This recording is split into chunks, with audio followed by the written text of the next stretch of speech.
नमस्कार दोस्तों। जब भी आप बड़े शहरों में जाते हैं, ख़ासकर जिस तरह से दिल्ली, नोएडा या एनसीआर में जाते हैं, तो वहाँ पर जो आने-जाने का सबसे अच्छा साधन होता है, वो होता है मेट्रो। उसमें एक तो सबसे ज़्यादा कम पैसे लगते हैं, इसके अलावा कम समय लगता है, ट्रैफ़िक से भी मुक्ति मिल जाती है और सबसे बड़ी बात ये है कि जब 40-45 डिग्री में चलना हो, तो ऐसे में एसी में मेट्रो में चलिए तो फिर इससे अच्छा कुछ हो भी नहीं सकता। तो जहाँ पर आपको एक तरफ पूरे ट्रैफ़िक से निजात मिल जाती है, पैसे भी आपके कम लगते हैं और आपको सुविधा भी होती है।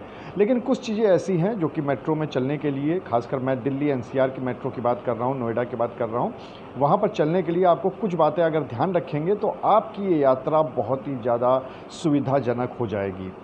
तो चलिए शुरुआत करते हैं। सबसे पहली बात तो यह है कि जब भी आप मेट्रो में जा रहे हैं तो सबसे पहले आप दिल्ली जाने से पहले, एनसीआर जाने से पहले वहाँ का एक मेट्रो का ऐप है, उसको डाउनलोड कर लीजिए, जिसका नाम है दिल्ली एनसीआर मेट्रो। इस मेट्रो ऐप को आप जब डाउनलोड कर लेते हैं तो इसकी सबसे बड़ी ख़ासियत ये है कि आपको ये पता चल जाता है कि आप जिस जगह पे हैं और जिस जगह पे आपको जाना है, उन दोनों स्टेशन के बीच की दूरी कितनी है, पैसे कितने लगेंगे और साथ ही साथ अगर आपको बीच में चेंज करनी है तो वहाँ पर आपको अगर चेंज भी करना पड़े तो उसके लिए भी आपको उसमें बता दिया जाएगा कि आप किस तरह से वहाँ पे चेंज कर सकते हैं। तो ये सबसे बड़ी सुविधा है। तो इसको पहले डाउनलोड कर लीजिए। इसको डाउनलोड करने के बाद आप सपोज़ करिए कि आप ट्रेन से गए हैं दिल्ली और दिल्ली रेलवे स्टेशन पे उतरे हैं और आपको लाजपत नगर जाना है। तो बहुत आसान सा तरीका है, आपने उस पर न्यू दिल्ली डाला और फिर आप कहाँ पे जाने वाले हैं, आपने लाजपत नगर डाला। अब आपके सामने आ जाएगा कि कितने पैसे उसमें पड़ते हैं, कितनी दूरी है, कितना समय लगेगा और अगर बीच में कोई इंटरचेंज करना है तो इंटरचेंज के बारे में भी उसमें बता देते हैं। इसमें एक चीज़ देखने वाली होती है कि कभी-कभी जिस मेट्रो स्टेशन पे, मतलब जिस जगह पे हम लोग को जाना होता है, उस मेट्रो स्टेशन का नाम उस जगह पे नहीं होता है। जैसे लाजपत नगर जाना है तो वहाँ के मेट्रो स्टेशन का नाम लाजपत नगर तो है, लेकिन अगर हमें नोएडा के अट्टा मार्केट जाना है तो वहाँ के मेट्रो स्टेशन का नाम अट्टा मार्केट नहीं है। तो ये कैसे पता करेंगे? बहुत सिंपल सा है तरीका। आप गूगल पे जाइए और उस पर लिखिए कि nearest metro station of from atta market, तो तुरंत ही आपके सामने आ जाएगा सेक्टर 18, यानी कि उस मेट्रो स्टेशन का नाम है नोएडा सेक्टर 18। अब आप न्यू दिल्ली आपने डाला जहाँ से आप चलने वाले हैं और आपने डाल दिया नोएडा सेक्टर 18 और आप वहाँ पर पहुँच जाएंगे। तो देखा कितना आसान तरीका है। दूसरा, जब भी आप मेट्रो में चलते हैं तो एक चीज़ बहुत परेशान करती है, वो है कि वहाँ के टिकट काउंटर पे लगने वाली लंबी लंबी लाइनें। क्योंकि जब आप वहाँ पे पहुँचते हैं तो आप देखते हैं कि 20, 25, 50, 100 लोग लगे हुए हैं। अब आपको लाइन में खड़ा होना है, फिर आपको टिकट लेना है मेट्रो का और फिर आपको आगे बढ़ना है। तो इस चीज़ से भी निजात मिल सकता है बहुत आसानी से। आप एक मेट्रो कार्ड ले लीजिए। आप काउंटर पे जाएंगे, वहाँ पे कार्ड वाले काउंटर होते हैं, उनसे कहिए कि हमें एक कार्ड चाहिए है, वो आपको कार्ड दे देंगे। अब उस कार्ड का सबसे बड़ा फ़ायदा यह है कि आप उसको रिचार्ज करा सकते हैं। जिस तरह से आप अपने मोबाइल को रिचार्ज कराते हैं, उसी तरह से ऑनलाइन बैठ के उसको रिचार्ज करा सकते हैं और उसके बाद आपको टिकट लेने की ज़रूरत नहीं है।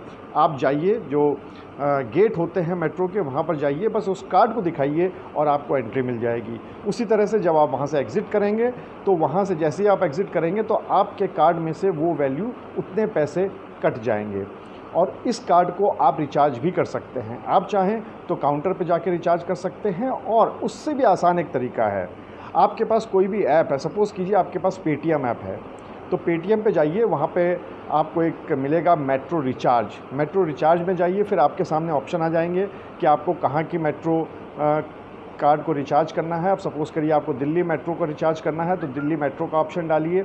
दिल्ली मेट्रो का ऑप्शन डालने के बाद उसमें आ जाएगा रिचार्ज योर कार्ड। अब आप उस पर ऑप्शन डालिए और उस पर ऑप्शन पढ़ते ही आपका कार्ड नंबर पूछेगा, जो कि कार्ड के ऊपर लिखा रहता है। उस कार्ड को डालिए, प्रोसीड करिए। अब आपसे पूछेगा आपको कितने रुपए का रिचार्ज कराना है, 100 रुपये, 200 रुपये, 500 रुपये, जितने का भी रिचार्ज कराना आप रिचार्ज करा लीजिए। तो वो पैसा आपके उस कार्ड नंबर में ऑनलाइन आ गया है। अब आपको सिंपल क्या करना है, स्टेशन जाना है। स्टेशन पर एक ऑटोमेटिक टॉपअप मशीन लगी रहती है इस तरह की, बस उसमें अपने कार्ड को डालिए, टॉपअप का बटन दबाइए, आपने ऑनलाइन जितना भी पैसा रिचार्ज किया था वो तुरंत आपके कार्ड में आ जाएगा। सपोज़ करिए कि आपके पास आपने 200 रुपये का रिचार्ज कराया है, तो जैसे ही इस टॉपअप मशीन में डालेंगे, टॉपअप का बटन दबाएंगे, आपके कार्ड में 200 रुपये आ जाएंगे। अब आप आराम से जहाँ चाहें वहाँ पर जा सकते हैं मेट्रो के द्वारा और पैसा उसमें से कटता जाएगा। इसी तरह से अगर आपको और ज़रूरत हो तो फिर से रिचार्ज करा सकते हैं। है ना कितना सिंपल तरीका। तो इस चीज़ को कार्ड को अच्छा, फिर इसका सबसे बड़ा फ़ायदा क्या है कि सपोज़ करिए आप 6 महीने या साल भर या 2 साल भी अगर आप दिल्ली में या एनसीआर में नहीं भी गए तो भी कोई दिक्कत नहीं है। क्यों? क्योंकि वो जो पैसा आपके अकाउंट में है, आपके कार्ड में है, वो वैसा ही बना रहेगा। आप जब भी जाइए, मेरे पास 2014 का कार्ड है और मैं उसको आज भी इस्तेमाल करता हूँ। मैं उस पर टॉपअप मशीन में डाल के देख लेता हूँ, अगर उसमें पहले से पैसे 100-200 रुपये पड़े हुए हैं तो रहने देता हूँ, वरना वैसे ही ऑनलाइन रिचार्ज कर लेता हूँ और आराम से उसमें से जा सकते हैं। तीसरी और सबसे महत्वपूर्ण बात, मेट्रो में आप शराब की बोतलें लेकर नहीं जा सकते, तो इसलिए अगर आपके बैग में है तो उसको वहाँ पर जाने से पहले हटा दीजिएगा, वरना आप जब वहाँ पर पहुँचेंगे तो जो सुरक्षाकर्मी हैं वो स्कैनिंग में आ जाएगा और सुरक्षाकर्मी आपकी बोतल वहीं पे निकाल लेंगे। तो कितना आसान है दिल्ली एनसीआर में घूमना, एक जगह से दूसरी जगह जाना, और बहुत कम पैसे में। जहाँ पर आपके 200, 250, 300 रुपये लगते हैं टैक्सी में, ऑटो में, वहाँ पर आप 20, 30, 40 रुपये में चले जाएंगे। और जहाँ पर आपको 2-2 घंटा लगता है बाई रोड जाने में, वहाँ पर आप आराम से 20 मिनट, 22 मिनट, 25 मिनट में पहुँच सकते हैं। कम पैसे में, पूरी सुविधा के साथ एसी में बैठ के आराम से जाइए। ये पूरी मेट्रो के बारे में जानकारी थी। अगर आपके मन में कोई और भी सवाल आ रहा है तो कमेंट बॉक्स में ज़रूर लिखिएगा और मैं उसके पूरे जवाब देने की कोशिश करूँगा। इसी तरह की और जानकारी के लिए, इन्फॉर्मेटिव वीडियोस के लिए हमारे चैनल को लाइक और सब्सक्राइब करिए। नमस्कार।